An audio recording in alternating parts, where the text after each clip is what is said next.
बिस्मिल्लाहिर्रहमानिर्रहीम। अस्सलाम वालेकुम नाज़रीन, मैं हूं हमशरी आरिफ हमीद भट्टी। लाहौर पाकिस्तान से इंटरनेशनल खबरों और पाकिस्तान की खबरों पर रोशनी डालेंगे। नाज़रीन, आज के व्लॉग में आपको बताएंगे कि पाकिस्तान बज़ाहिर अमेरिका और ईरान के दरमियान कलीदी किरदार अदा कर रहा है मुज़ाकरात के लिए, लेकिन मुल्क में माशी, सियासी और तजारती मुहाज पर पाकिस्तान को बहुत बड़े बड़े चैलेंजों का सामना करना पड़ रहा है, जिसमें हुकूमत नाकाम होती हुई नजर आती है। यानी कि पीपल्स पार्टी और नून नाकाम हो चुकी है। अवाम उनके खिलाफ लाबे की तरह फट रहे हैं। बढ़ती हुई महंगाई, मुल्क में इंतकामी कार्रवाइयां, अदलिया की कमजोरी, इंसानी हकूक की पामाली पर अवाम हुकूमत के खिलाफ है कि पहली दफा के बड़ी ईद आई है, किराए इतने ज्यादा हो गए हैं कि बकरा ईद पर आम गरीब आदमी अपने शहरों पे जाने के काबिल नहीं रहा, एक शहर से दूसरे शहर में जाने के काबिल नहीं रहा। नाज़रीन, वक्त का तकाजा यह है कि मुल्की हालात बेहतर करने के लिए हुकूमत अपोजिशन के साथ बैठे और मुल्की वफाद में अवामी राय के मुताबिक, आइन और कानून के मुताबिक मुल्क को चलाया जाए।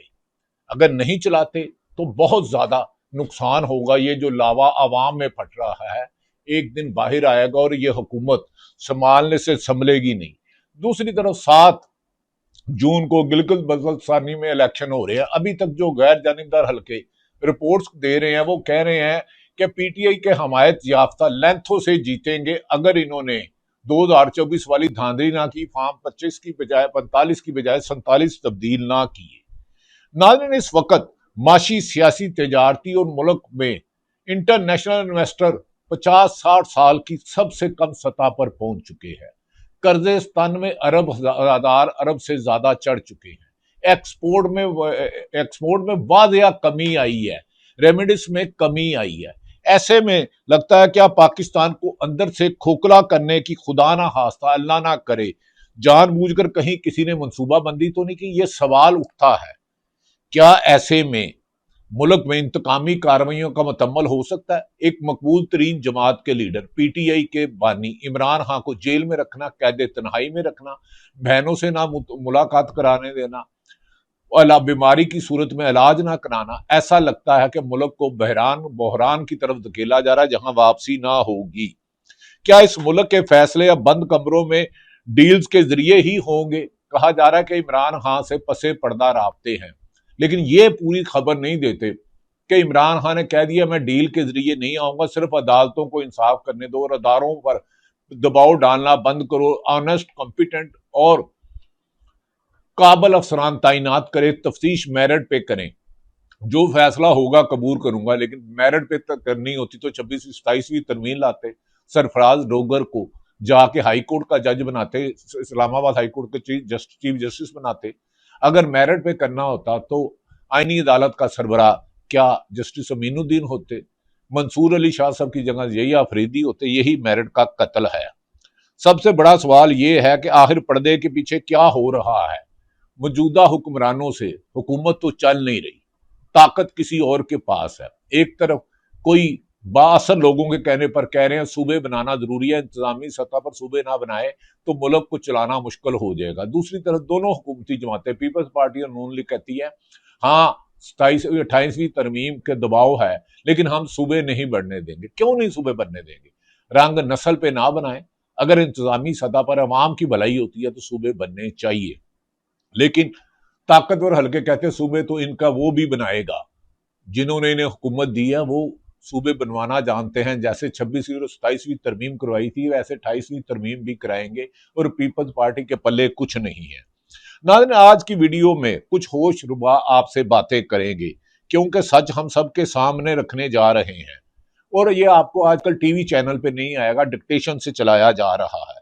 सबसे पहले नाज़रीन, बात इस अवाम की जिसका सांस लेना महंगाई, बेरोजगारी, ग़िज़ाई किल्लत, नाइंसाफी, जुल्म, बेरोजगारी की वजह से सबसे पहले बात करते हैं अवाम का सांस लेना अब इस मुल्क में जुर्म बन चुका है। महंगाई आसमानों को छू रही है, रोजगार खत्म हो चुका है, सियासी बेचैनी ने मुल्क को जकड़ रखा है और मायूसी का ये आलम है कि इस मुल्क को छोड़कर भागने पर मजबूर हमारी नौजवान, हमारा मुस्तकबिल इस मुल्क को छोड़कर भागने पर मजबूर हो रहे हैं। हैरत अंगेज पे तौर पे आपको बताता चलूं नाज़रीन, इसमें अपने कमेंट सेक्शन में राय जरूर दीजिएगा। आपके कमेंट सेक्शन में राय की वजह से हमें आपके सामने मजीद सच बोलने की हिम्मत पड़ती है। पूरा तो नहीं सच बोलते, लेकिन ये आपसे वादा किया हुआ झूठ नहीं बोलेंगे। दबाव तो है, ये बात सच है। रवां साल के सिर्फ पहले 4 माह के दौरान होलनाक अदादो शुमार मेरे हाथ में है, जो आपके सामने रखता हूं, जो आपका दिल हिला देंगे। सिर्फ 4 महीनों में 2.5 लाख पाकिस्तानी रोजगार की तलाश में मुल्क छोड़कर जा चुके हैं, मुल्क छोड़कर जा चुके हैं। और जाने वाले कौन हैं, जरा इन पे भी रोशनी डाल लेते हैं। कोई आम लोग नहीं है, इनमें 1078 डॉक्टर्स हैं, 1078 सिर्फ डॉक्टर साहिबान हैं, 2000 इंजीनियर हैं, 419 नर्सिस हैं, 1650 अकाउंटेंट्स हैं और 550 कंप्यूटर माहिरीन हैं। कंप्यूटर माहिरीन वो पाकिस्तान में अपने जान माल को महफूज नहीं समझते, नौकरियां उन्हें नहीं मिलती और मुल्क छोड़कर जा रहे हैं। और इसके अलावा 1.5 लाख मजदूर और 45,000 ड्राइवर्स भी मुल्क छोड़ गए हैं। सऊदी अरब, यूएई, कतर पाकिस्तान के टैलेंट से भर रहे हैं और हमारा मुल्क खाली हो रहा है। गुज़श्ता पूरे साल में 52,000 लोग दुबई गए थे, मगर इस साल सिर्फ 4 माह में 50,000 पाकिस्तानी दुबई जा चुके हैं। सऊदी अरब में 1,36,000 से ज्यादा पाकिस्तानी जा चुके हैं। बैरून, तुर्किया, बरतानिया, जापान और दूसरे मुल्कों में हमारे लोग भाग रहे हैं। पाकिस्तान में कोई अपनी जानो माल को महफूज नहीं समझ रहा। महंगाई और करप्शन और लूट मार ने आम आदमी का जीना मुहाल कर दिया है। हमारे लोग भाग रहे हैं, जिन्होंने इस मुल्क को चलाना था वो अब जहाजों में बैठकर जा रहे हैं। अवाम का गुस्सा फट रहा है। दूसरी तरफ हमारे हुक्मरान और सियासतदान किसी सोच में डूबे हुए हैं। जरा अगली खबर सुने।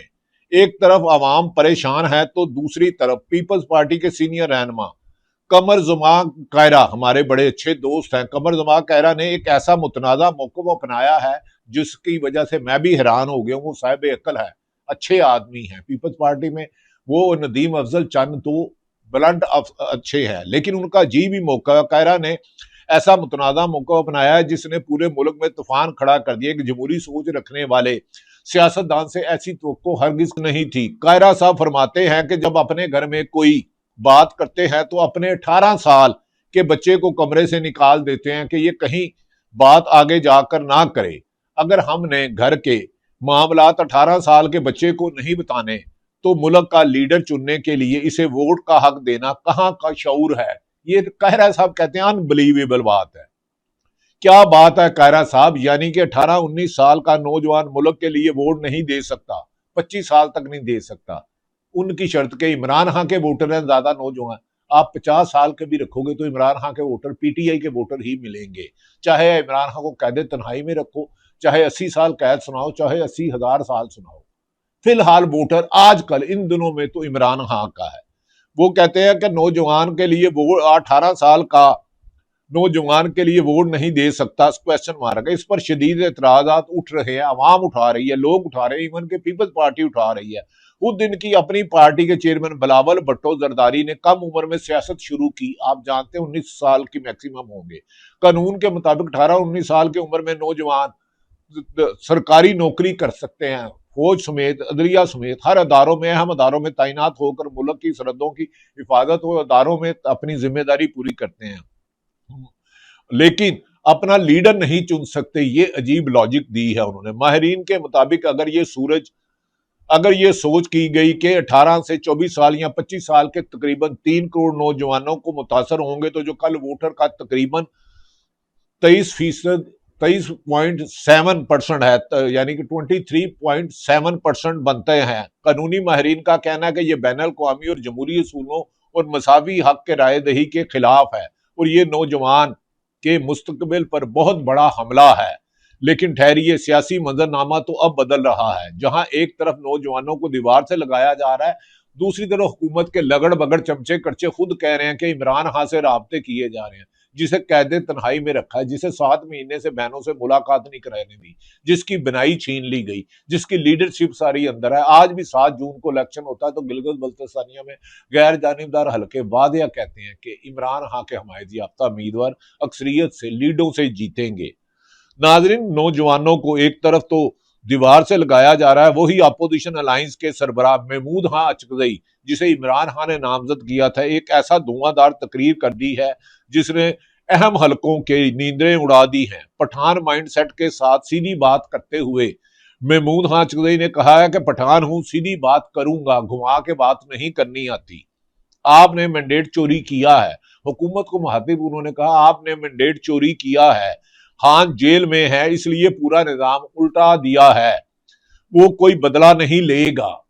महमूद अचकजई कहते हैं वो कोई बदला नहीं लेगा। यही एतजाज अहसन ने कहा था, मैं गारंटी देता हूं वो बदला नहीं लेगा, वो बदले की आग में जलने वाला आदमी नहीं है। ताहम जिन्होंने मुल्की खजाना लौटा और आइन को तोड़ा है उनके खिलाफ आइन और कानून के मुताबिक कार्रवाई होनी चाहिए। नाजरीन, महमूद अचकजई कहते हैं पूरा निजाम लौट दिया, वो कोई बदला नहीं लेगा, इससे मैं लिख कर गारंटी देने के लिए तैयार हूं। जी हां, आपने बिल्कुल सही सुना। ये बात अपोजिशन लीडर महमूद खां अचकजई, जो पहले इमरान खां के शदीद तरीन मुखालिफ थे और नवाज शरीफ के करीबी दोस्त भी कहा जाता है महमूद खां अचकजई को, पहले कहा जा रहा था कि कोई भी इमरान खां की गारंटी लेने या देने को तैयार नहीं है, लेकिन अब अचकजई खुद लिखकर गारंटी देने के लिए तैयार है कि मुल्क को एक बड़े फैसले की तरफ बढ़ा रहे हैं। क्या खान की रिहाई के लिए बैकडोर रास्ते हमवार किए जा रहे हैं? ये एक सवाल हर तरफ आ रहा है, लेकिन मेरा जवाब ये है, जितने इमरान खान के फैमिली और करीबी दोस्तों ने कहा है, इमरान खान डील की सूरत में नहीं आएंगे। हाँ, अदारे इंडिपेंडेंट कर दिए जाए, अदालतों पे दबाव ना डाला जाए। जैसे इस्लामाबाद के 6 हाई कोर्ट के जज साहबान गए थे कि हमें हरासा किया जा रहा है, मनपसंद फैसले लेने के लिए हमारी फैमिली को किया जा रहा है, तो इमरान खान डील लेके नहीं, आइन क्योंकि झूठे मुकदमा था, मुबैना तौर पर सारे मुकदमा झूठे हैं और उनका रिहा होना यकीनी है अगर दबाव खत्म हो जाए। नाज़रीन, क्या खान की रिहाई के लिए बैकडोर रास्ते हमार कर रहे हैं? मैंने बता दिया है वो डील से नहीं आएगा। हाँ, अदारे इंडिपेंडेंट हुए तो आएगा। अगर आपको अचकजई की बात पर यकीन नहीं आ रहा तो हमारे सीनियर सहाफी उन्होंने भी इसी किस्म की खबर दी है। इससे बड़ी खबर पर गौर करें। अंदर की खबर आ चुकी है कि बैरिस्टर गौहर और तरीके इंसाफ के रहनुमा अहम मुलाकातें कर रहे हैं, लेकिन मैं फिर कह रहा हूं इमरान खान डील से नहीं आएगा। सिर्फ अदालतों को और महकमों को, सरकारी नैब को, पुलिस को, FIA को इंडिपेंडेंट कर दे। इमरान खान पर झूठे केस हैं। वो वाहिद आदमी है जिसकी बैरून मुल्क एक पैनी की भी प्रॉपर्टी नहीं है।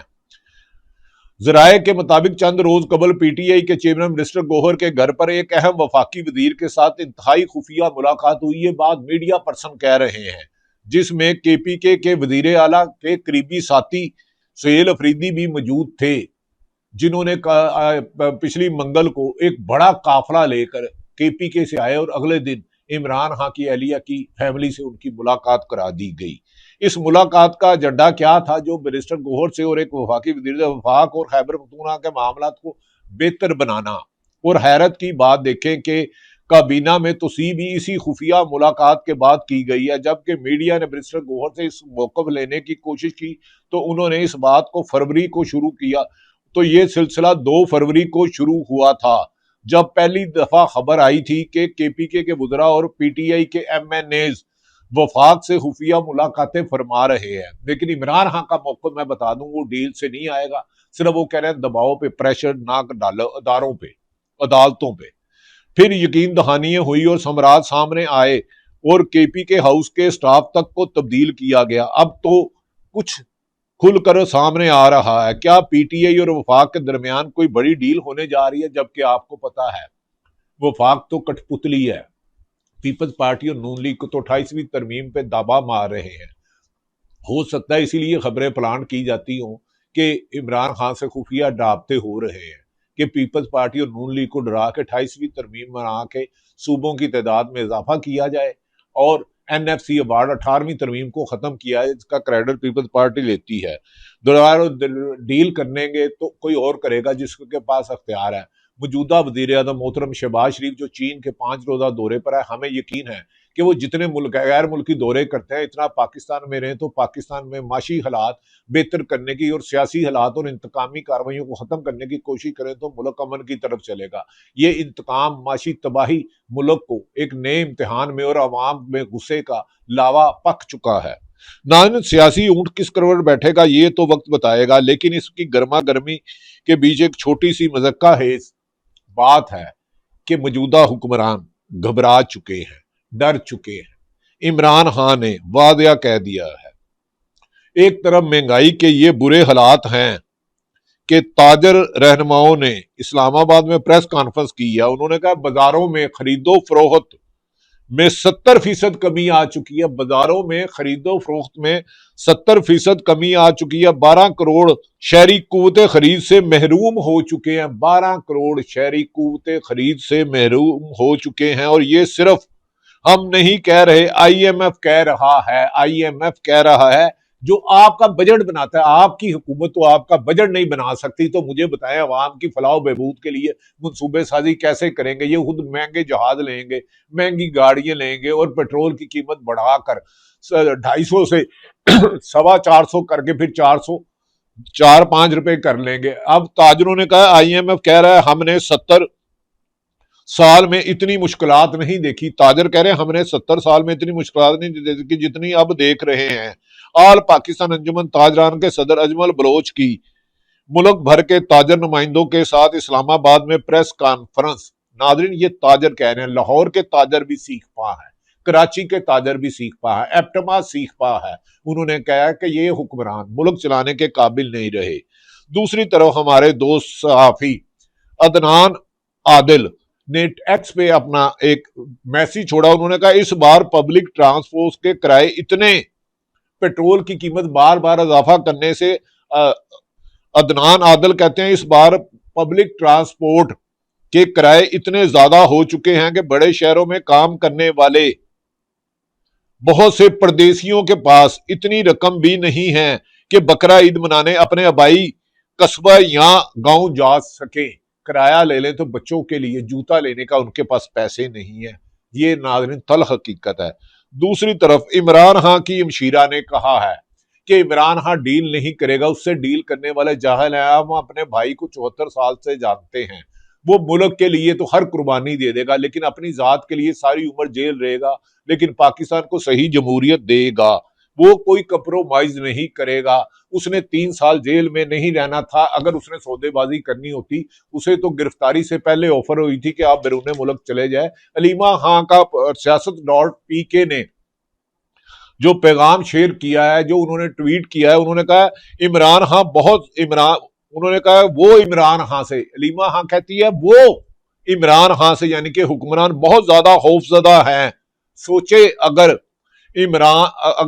सोचे अगर आप इनसे मिलें तो ये शर्त ये है कि इनका कोई लफ्ज भी बाहर ना आए। अगर आप बहने इमरान खान से मिले तो उसका कोई लफ्ज बाहर ना आए। उसके एक लफ्ज से डरते हैं, उसकी तस्वीर से डरते हैं, उसकी गुफ्तगू से डरते हैं। अलीमा खान ने कहा कि सोचे अगर आप इनसे मिलें तो ये शर्त है कि इनके एक लफ्ज भी बाहर ना जाए। यही इनका खौफ है मौजूदा हुक्मरानों को और उनको लाने वालों को। इनकी आंख को पहले ही नुकसान पहुंचा दिया गया है, या उनका मतलब है कि इमरान खान की आंख को पहले ही नुकसान पहुंचा दिया गया है। क्या वो समझते हैं कि जिम्मेदारों को माफ कर दिया जाएगा? Question mark. क्या वो समझते हैं कि जिम्मेदारों को माफ कर दिया जाएगा? इलीमा खान कहती है नहीं, अगर मेरे भाई ने माफ भी कर दिया तो पाकिस्तानी अवाम जुल्म करने वालों को माफ नहीं करेंगे। अलीमा खान, नाज़रीन इससे बड़ा और क्या होगा। महमूद आज को गारंटी दे रहे हैं इमरान खान अपने साथ तमाम ज्यादतियों पर माफ कर देंगे, लेकिन मुल्की खजाना लूटने वाले, अवाम के मैंडेट पे डाका डालने वाले, अदलिया और सहाफत को कमजोर करने वाले, जमहूरियत को लागर करने वालों को शिकंजा टाइट करना होगा, इनको सजाएं देना होगी। दूसरी तरफ नाज़रीन, हमारे field marshal Syed Asim Munir Iran के दौरे से वापस आ गए हैं और इस सिलसिले में डोनाल्ड ट्रंप ने वाज़िया तौर पर कहा है, डोनाल्ड ट्रंप ने ईरान के नक्शे पर अमेरिकी झंडे वाली पोस्ट शेयर कर दी है और पोस्ट में लिखा है कि मशरिक वस्ता का अमेरिका है ईरान को। उन्होंने कहा है, जबकि ये भी उन्होंने चैलेंज किया दोबारा ईरान की तहजीब खत्म कर देंगे, जिस पर ईरान के सदर मसूद, वजीर खारजा अब्बास अरक्ची, बकाई साहब और दीगर कायदीन बाकर बालिकाफ ने कहा है कि ईरान को सॉफ्ट टारगेट समझकर धमकियां दे के ईरान पर कब्जा और हमले करने वाले एमको की जन्नत में है। अमेरिका को पहले से ज्यादा ताकत से जवाब दिया जाएगा और इस दफा इसराइल की कोई कॉर्नर, कोई नुक्कड़ नहीं बचेगी। नेतन्याहू जिस जिस मुल्क की एयरबेस और अमेरिका इस्तेमाल करेगा, जवाब दिया जाएगा। उन्होंने कहा कि उनके सुप्रीम लीडर मुश्तबा खामनई ने कहा कि ये भूल जाएं कि ईरान की यूरेनियम किसी और मुल्क के हवाले करें। ताहम पूरी दुनिया, पाकिस्तान, चीन, रशिया, बरतानिया, पूरा यूरोप, यूएनओ, ईरान और अमेरिका के दरमियान सुलह की कोशिश कर रहा है। और ईरान ने वादिया कहा कि लिबनान पर भी हमले बंद किए जाए, और हमले बंद करने के लिए सबसे पहले हर तरफ जंगबंदी की जाए। उन्होंने कहा यूरेनियम का मसला तो इसमें है ही नहीं, हमारा नुकसान पिया जाए, वो खत्म किया, नुकसान पूरा किया जाए और संचने खत्म की जाए। और ईरान भी दूसरे मुल्कों की तरह पूरी मुल्क में, दुनिया में अमन चाहता है। अल्लाह ताला पाकिस्तान का हामी और नासिर हो। पाकिस्तान जिंदाबाद।